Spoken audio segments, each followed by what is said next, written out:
할렐루야. 살아가는 대강의 가족 여러분, 오늘 하루도 하나님의 말씀과 동행하는 삶이 되길 소망합니다. 오늘 함께 나눌 하나님의 말씀은 마태복음 5장 13절에서 16절 말씀입니다. 너희는 세상의 소금이니 소금이 만일 그 맛을 잃으면 무엇으로 짜게 하리요? 후에는 아무 쓸데없어 다만 밖에 버려져 사람에게 밟힐 뿐이니라. 너는 세상의 빛이라. 산 위에 있는 동네가 숨겨지지 못할 것이요 사람이 등불을 켜서 말 아래에 두지 아니하고 등경 위에 두나니 이러므로 집안 모든 사람에게 비치느니라.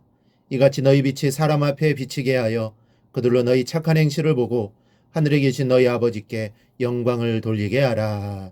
아멘. 오늘 읽은 이 말씀은 예수님의 제자가 되려는 사람들과 우리 교회들에게 주어지는 말씀입니다. 어제까지 은혜를 받았던 이 팔복이 하나님의 나라의 시민이 가져야 할 태도와 자세라고 한다면 오늘 읽은 말씀은 하나님의 나라의 시민이 세상 속에서 해야 할 역할이라고 할 수 있습니다. 즉 그 역할을 감당할 때 비로소 기독교인들은 기독교인으로서 정체성을 갖게 되는 것입니다. 원래 너희는 세상의 소금이다, 너희는 세상의 빛이다라는 말은 기독교인이 들을 수 있는 최고의 찬사입니다.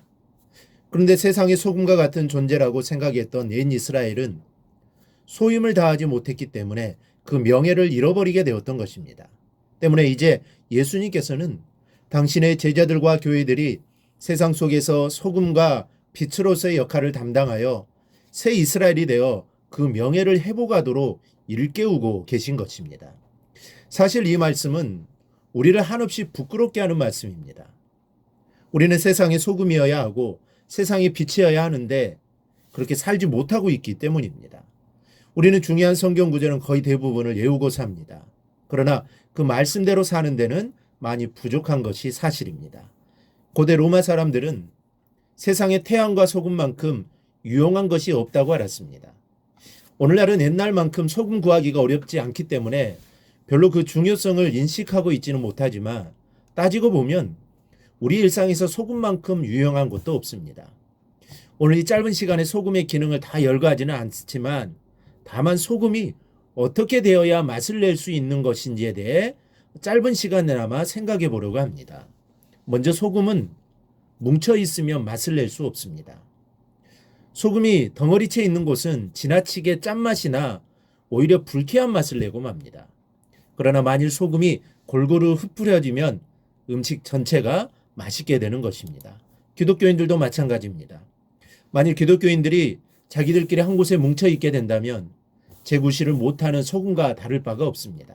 그러나 소금이 음식에 골고루 흩뿌려지면 그 음식을 먹는 사람들에게 기쁨을 주는 것처럼 우리 기독교인들이 세상에 골고루 흩뿌려지게 되면 사람들에게 살맛을 줄 수 있습니다. 우리 기독교인들이 적재적소에 있을 때 그리고 자기의 역할을 다할 때 비로소 세상은 눈에 띄게 달라진다 이런 말씀입니다.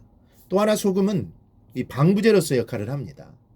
즉 소금은 생선과 고기를 보존하는 데 사용됩니다.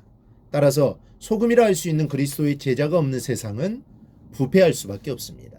근데 이와 반대로 이 세상이 부패하는 것은 그리스도인이 소금으로서의 사명을 잘 감당하지 못하기 때문이라 할 수 있습니다. 그러므로 우리 그리스도인들은 세상이 부패하는 것을 막기 위해 그리스도인다운 삶을 살아야 합니다. 이스라엘은 자기 민족을 세상의 소금이라고 여겼던 것처럼 또한 자기 민족을 빛으로 여겼습니다. 특히 예루살렘을 이방의 빛이라고 하는 생각은 세계 만방 중에서 선택받은 이스라엘 민족의 자존심을 반영하는 말이었습니다.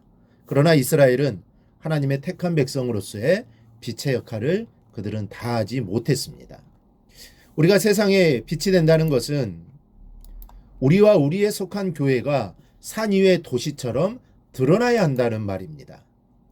빛은 어느 곳에든 눈에 띄게 되어 있습니다. 그리고 그 빛은 숨겨져 있는 악한 것들을 들추어내는 강한 힘을 가지고 있습니다.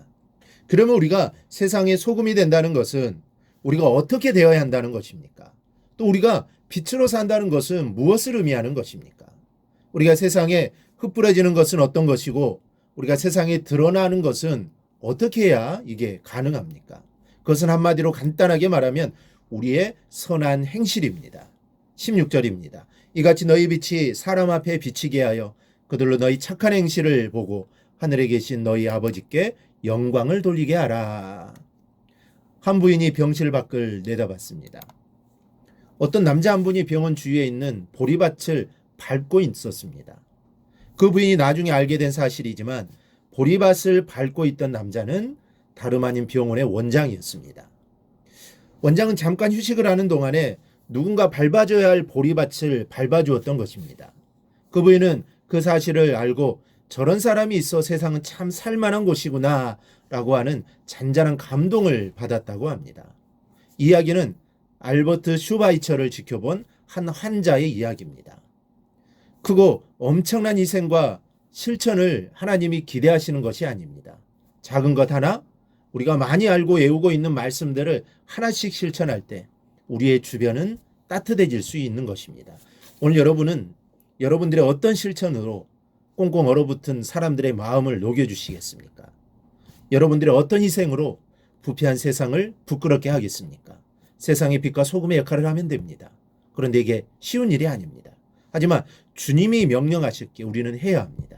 빛과 소금의 삶을 살기 위해 부단히 노력해야 합니다. 이러한 삶이 바로 우리의 사명이고 하나님 나라의 시민이 세상 속에서 해야 할 역할이라고 할 수 있습니다. 오늘 여러분들의 주변이 여러분들로 인하여 살만 나게 되기를 원합니다. 여러분의 삶과 주변이 웃음꽃으로 가득 찬 행복한 인생이 되기를 바랍니다. 이러한 삶이 천국 시민으로서의 삶임을 기억하고 나의 착한 행실로 이 세상에 빛과 소금의 역할을 잘 감당해 나가는 성도들이 되기를 주님의 이름으로 축원합니다. 오늘 묵상한 말씀을 굳게 잡고 삶으로 실천하며 살아내는 대강의 모든 성도들이 되기를 축복합니다.